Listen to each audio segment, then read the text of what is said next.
More than और equal to 20 million होनी चाहिए। नॉर्मल सीमेन काउंट कितना होना चाहिए? मोर देन और इक्वल टू 20 मिलियन पर ml। Motility should be more than 25%, that is the ideal. इतना है तो नॉर्मल प्रेगनेंसी के चांसेस रहते हैं। पहले ये दो चीज पढ़ने को आनी चाहिए। हाँ, एक बार एक देखने का है। Volume, pH, count more than 20 million, motility more than 25%, liquefaction. Liquefaction यानी क्या? आप सीमेंट को आधा घंटा रखोगे तो वो फिर पानी जैसा हो जाएगा, तो वो भी बहुत इंपॉर्टेंट है। लिक्विफिकेशन 30 मिनट्स में हो जाना चाहिए। अगर नहीं होता है तो उसके एंजाइम में प्रॉब्लम है। पर ये सारा रिपोर्ट तो आपको लिख के आएगा, पर आपको पढ़ना वो आना चाहिए कि फटाफट चेक करो। काउंट मोर देन 20 मिलियन है, मोटिलिटी मोर देन 25% है, liquefaction time less than 30 minutes में हुआ है, और फ्रुक्टोज पॉजिटिव है कि नेगेटिव। ये चार चीजें पढ़नी आनी चाहिए आप सबको। क्या क्या बोला? Liquefaction time, semen count, motility and fructose. हाँ बोलिए।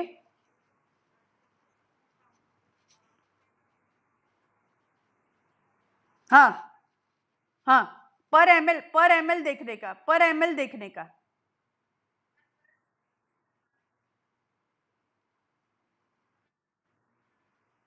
नहीं नहीं, पर एमएल देखने का। हाँ, पर एमएल, पर एमएल। हाँ हाँ, पर वो कंसीडर करने की, पर एमएल कंसीडर करने का, नॉट पर इजेक्यूलेट। हाँ हाँ हाँ, वही वही मैं बोल रही हूँ ना। हाँ, वो है ना, वो मोटिलिटी की ग्रेड है, तो वही मैं बोल रही हूँ कि motility should be more than 25%। तो जो प्रोग्रेसिव मोटिलिटी है ना, प्रोग्रेसिव यानी ग्रेड 1 और ग्रेड 2, मीन्स वो आगे बढ़ता है, तो वो दोनों मिला के एटलीस्ट मोर देन 25% होनी चाहिए।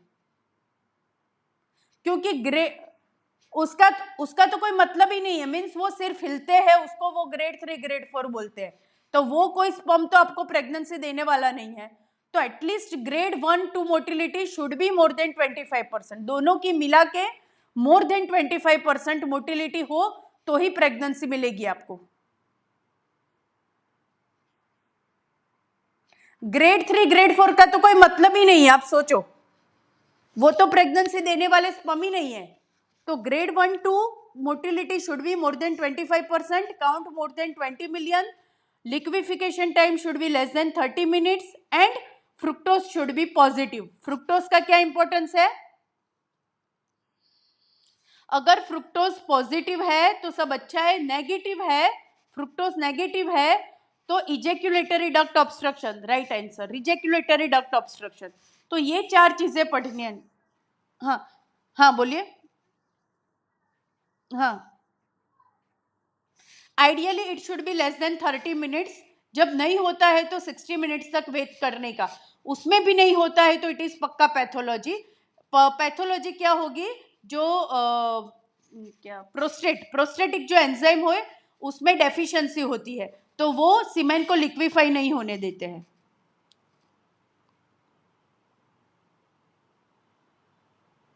ठीक है, तो अभी मैं यहाँ पे रुकती हूँ, 4 बज गए हैं। तो कल आगे सीमेंट पार्ट और टाइम मिलेगा तो ओरल मेडिकेशन स्टार्ट करूंगी। हाँ बोलिए। हाँ बोलिए। हाँ,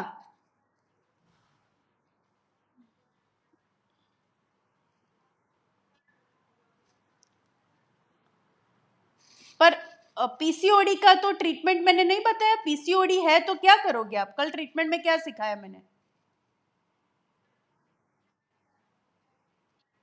हाँ,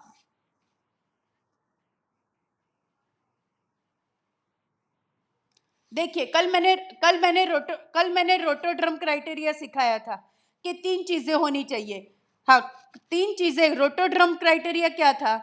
कि ओव्यूलेशन, क्रॉनिक एनोव्यूलेशन आई होता है, एफएसएचएलएच ऑल्टर्ड होता है, या यूएसजी।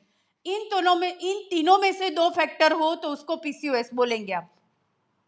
तो तीनों आप चेक कर लीजिए कि क्रोनिक एनोव्यूलेशन है, FSH-LH ऑल्टर्ड है और USG में भी PCOS है। इन तीनों में से दो चीजें प्रेजेंट हो तो उसको आप PCOS बोलेंगे और उसको PCOS की ट्रीटमेंट देंगे। ठीक है, बाकी नहीं समझ में आता है तो कल आप पूछ लेना। अभी दूसरी जो बैच है ना 4 बजे की, इसके लिए। ओके, हाँ हाँ, हेलो, बोलो। हाँ हाँ हाँ हाँ, तो वो हम आपको इन्फॉर्म कर देंगे, क्योंकि अभी पीछे की डेट तो नहीं आई है। अभी 18 से दूसरी बैच शुरू होगी, फिर आगे की मुझे नहीं पता है, तो जो भी डेट आएगी आपको इन्फॉर्म कर देंगे हम। ठीक है, हाँ कोई बात नहीं। हाँ हाँ, कोई नहीं, नहीं नहीं, सबके लिए, नहीं नहीं, सबके लिए ओपन है। दूसरी बैचेस होगी, हम आपको इन्फॉर्म कर देंगे। जिसको दूसरी बार रिपीट करना हो वो मोस्ट वेलकम, मुझे कोई फर्क नहीं पड़ता है, आप कभी भी अटेंड कर सकते हो। सबके लिए है ये, हाँ कोई बात नहीं।